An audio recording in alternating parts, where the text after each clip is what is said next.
तोता एक छोटा मिर्च का पौधा लाकर रेगिस्तान में लगाता है। तोता एक दरिया से कटोरी में पानी भरकर रोज इस मिर्च के पौधे पर डालता है और कुछ दिन में मिर्च का पौधा बड़ा हो जाता है।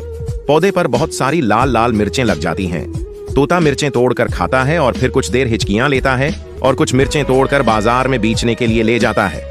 इतने में एक बलायक अनाकोंडा आकर तोते के मिर्च के पौधे को लपेटकर जमीन पर गिरा देता है। तोता जमीन पर गिरा हुआ मिर्च का पौधा देखकर रोने लगता है। फिर भी किसी ने लाइक और सब्सक्राइब नहीं किया।